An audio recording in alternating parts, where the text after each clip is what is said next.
ஒரு பூண்டு கொஞ்சம் இஞ்சி சேர்த்துக்கிறோம், ஒரு 4-5 பீஸ் சின்ன பீஸ், ஒரு பச்சை மிளகாய் சேர்த்துக்கிறோம், கொத்தமல்லி தழை சேர்த்துக்கிறோம், பெருங்காயத்தூள் சேர்த்துக்கிறோம். இதை அரைச்சி இங்கே பாருங்கள், நான் இதை அரைச்சி கொண்டு வந்துட்டேன். நெய் அப்படியே மெல்ட் ஆகட்டும். அரைச்சி கொண்டு வந்துடலாம் பண்ணிக்கலாம். திட்டமாக தண்ணி, சும்மா ஒரு கப் தண்ணி சேர்த்துக்கணும். நம்ம இதில் திட்டமாக கொஞ்சம் உப்பு போட்டுக்கலாம். தண்ணி கொதிக்க ஆரம்பிக்கிறது.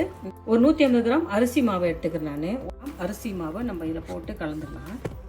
அரிசியை கூட நம்மள கழுவி தண்ணியில் ஊற வச்சு ஒரு அப்படியே கிரைண்டரில் இல்லை மிக்சியில் போட்டு நல்லா மைய அரைச்சிட்டு அரைச்சியில் கொஞ்சம் தண்ணி சேர்த்து இது போல் ஊற்றி நம்ம கூட கிண்டலாம்.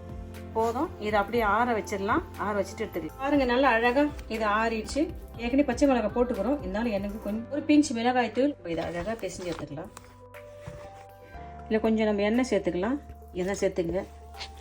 எண்ணெய் அழகாக வந்துச்சுல்ல, சின்ன உருண்டையாக உருட்டி சப்பாத்தி செஞ்சுக்க போகிறோம். அழகாக சின்ன சின்ன உருண்டையாக இப்படி உருட்டி வைக்கலாம்.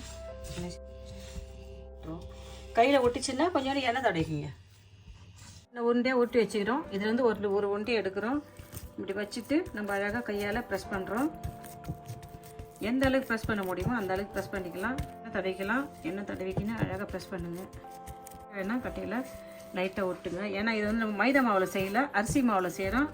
அப்போ நம்ம கொஞ்சம் நம்மளுக்கு வந்து அந்த கரெக்டாக அந்த ஷேப்பு அதெல்லாம் கொஞ்சம் வரத்து கொஞ்சம் கஷ்டமாக இருக்கும். கொஞ்சம் பார்த்து செஞ்சாச்சு. 3 ட்ராப்ஸு கொஞ்சம் நெய் போட்டுக்கிறோம். இதை அப்படியே எடுத்து அப்படி போகும் மிதமான சூட்டில் அழகாக வறுத்து எடுக்கலாம். அப்படியே பொரிட்டோம். ஒரு உருண்டை எடுத்து வைக்கிறேன். ஃபஸ்ட்டு நம்மளாம் முடிஞ்ச அளவுக்கு அந்த உருண்டையை கையால் தட்டிக்கலாம். அப்புறமா பூரி கட்டி வச்சு மெலிசா ஆயிடுச்சு. இது அப்படியே வேறு ரவுண்ட் ஷேப் வேணும்னா இனிமேல் ஷேப் கூட போட்டு செஞ்சுக்கலாம். அழகாக அது ரவுண்ட் ஷேப் வரும். அழகாக அதை எடுத்து அழகாக அதை போடலாம். கொஞ்சம் அழகாக எண்ணெயும் போட்டுக்கலாம். மிதமான சூட்டில் பொறுமையாக வேக வைக்கலாம். அதிகமாக நம்ம ப்ரெஸ் பண்ணி விட்டு தேவையில்லை. இது வந்து அரிசி மாவில் செய்கிறதில்ல, பார்த்து எடுக்கணும். ஷேப் வேணும். இந்த ரவுண்ட் ஷேப் கிடைக்கும். மேலே கத்தெல்லாம் அப்படி ஓரமாக்கத்தெல்லாம் அப்படியே எடுத்துடலாம். பாருங்க, திருப்பி போடுவோம். நெய், எண்ணெய் உங்களுக்கு என்ன வைக்குமோ அதை போட்டு செஞ்சுக்கலாம். இது பயன்படுத்தி இதை செஞ்சோம். இதை அப்படியே பயன்படுத்தலாம். ஓரளவு ஒரு மாதிரி ஆகுது, பரவாயில்ல. உங்களுக்கு எப்படி விருப்பமோ அது போல் நீங்கள் செஞ்சீங்கன்னா மிதமான சூட்டில் பொரியுமா இதை வேக வைப்போம். வெந்துடுது. நம்ம எடுத்துடலாமா? எடுத்துட்டு அழகாக வச்சு எண்ணெயும் நெய்யை ஊற்றிக்கலாம். நான் மேலே பிளாஸ்டிக் கவரி போட்டுக்கிறேன்ல, அதனால ஒட்டாது. அதை ரைட்டு. இதை வச்சுட்டு ஃபஸ்ட்டு என்ன பண்ணால் கையால் எந்த அளவுக்கு ப்ரெஸ் பண்ண முடியுமோ அந்த அளவுக்கு ப்ரெஸ் பண்ணிக்கோங்க. செஞ்சிடலாம். போதும். ஓரெல்லாம் ஒரு மாதிரியாக இருக்குது. அதனால நம்ம என்ன பண்ணோம், இன்னொரு கப்பு எடுத்து அது மேலே அப்படி ஒரு திருப்புங்க. ஓரமாக்கிறதெல்லாம் அப்படியே வெளியே வந்துடும். பொரியுமா அப்படியே எடுத்துட்டு அப்படியே வேகட்டும். இது ஓரமாக்கத்தெல்லாம் எடுத்துடலாம். எடுத்துட்டு பாருங்க, அழகாக வச்சு 3 கூட போட்டு எடுத்துடலாம். வேகட்டும். எண்ணெயை போட்டு எண்ணெய் அழகாக செஞ்சுட்டோம்ல. அரிசி மாவு சப்பாத்தி. அது அரிசி மாவு லைட்டாக செய்யணும். அழகாக வந்துடும். ஏன்னா அந்த ஓரெல்லாம் ஒரு மாதிரி வெடிச்சு எல்லாம் அழகான ஷேப் இல்லை. அதுக்காகத்தான் இதை நம்ம பயன்படுத்த. இல்லைன்னா அப்படியே கூட போட்டுக்கலாம். அழகாக செய்கிறோம். எதாவது திருப்பி போட்டு அழகாக தட்டில் வச்சிடலாம். எண்ணெய் அழகாக நம்ம சப்பாத்தி செஞ்சுட்டோம். இதுக்கு ஒரு சைடு செய்யலாம். ரெடிமேட் சாம்பாருக்கு பாருங்கள், 1 டேபிள் ஸ்பூன் மல்லி, 1 பிஞ்ச் வெந்தயம், 1 ஸ்பூன் மிளகு, 1 ஸ்பூன் சீரகம், 3 மிளகாய், கொஞ்சம் புளி எடுத்து வச்சுக்க வறுத்துட்டு சாம்பார் செய்ய போகிறோம். இது கூட சும்மா கொஞ்சம் கருவேப்பிலை போட்டுக்கிறேன். இது ஓரளவுக்கு வறந்துடுச்சு. ஒரு 50 கிராம் அளவுக்கு துவரம் பயிர் சேர்த்துக்கிறேன். 1 டேபிள் ஸ்பூனுக்கு கடலை பேர், 1 டேபிள் ஸ்பூன் உளுத்தம் பயிர் சேர்த்து, 1 டேபிள் ஸ்பூன் அரிசி சேர்த்துக்கிறேன். இந்த எல்லாத்தையும் சேர்த்து நம்ம அழகாக வறுத்துக்கலாம். இதை அப்படியே ஆற வச்சுட்டு நம்ம பொடி செஞ்சுக்கலாம். தூள் பண்ணி பொடி பண்ணி கொண்டு வந்துட்டோம். நெய் சேர்த்துக்கிறேன். ஒரு 2 டேபிள் ஸ்பூன் நெய் சேர்த்துக்கிறேன். கொஞ்சம் எண்ணெய் காஞ்சோடனே கடுகு போட்டுக்கிறேன். கொஞ்சம் ஒரு அரை ஸ்பூன் ஜீரகம் போட்டுக்கிறேன். கொஞ்சம் கருவேப்பிலை போட்டுக்கிறேன். காஞ்ச மிளகாய் சேர்த்துக்கிறேன். ஒரு பெரிய சைஸ் வெங்காயத்தை நறுக்கி சேர்த்துக்கிறேன். வெங்காயத்தை சேர்த்துட்டு அழகாக நம்ம இதை வதக்கிக்கலாம். 2 பச்சை மிளகாய் சேர்த்துக்கலாம். ஒரு பெரிய சைஸ் தக்காளி பழத்தை நம்ம வெட்டியில் சேர்த்துக்கிறோம். தக்காளி வெங்காயம் போட்டு நல்லா அதை வதக்கிட்டோம். பெருங்காயத்தூள் சேர்த்துக்கலாம்.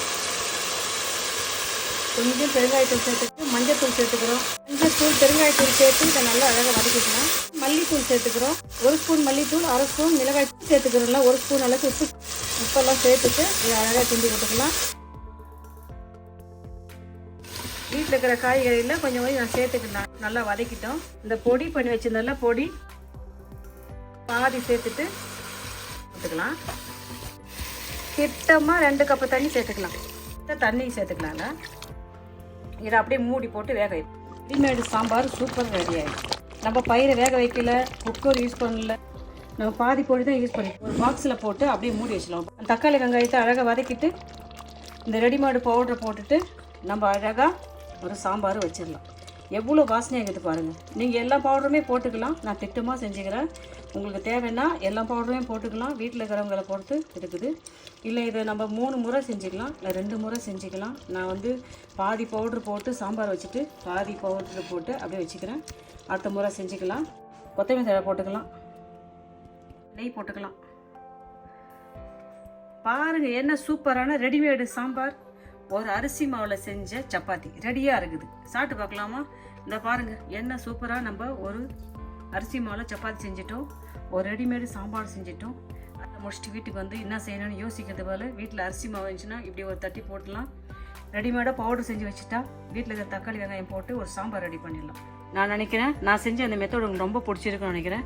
உங்களுக்கு ரொம்ப பயனுள்ளதாக இருக்குன்னு நினைக்கிறேன். நீங்களும் இதே மெத்தடில் செஞ்சு பார்த்துட்டு நான் செஞ்ச இந்த ரெடிமேட் சாம்பார் அரிசி மாவில் செஞ்ச சப்பாத்தி எப்படின்னு சொல்லுங்கள். உங்களுக்கு இந்த வீடியோ பிடிச்சிருந்தா லைக் பண்ணுங்கள், ஃப்ரெண்ட்ஸுக்கு எதாவது ஷேர் பண்ணுங்கள். உங்களோட சப்போர்ட் எனக்கு தேவைப்படுது. எனக்கு உதவி செய்யுங்க, ஹெல்ப். பாய், தேங்க்யூ.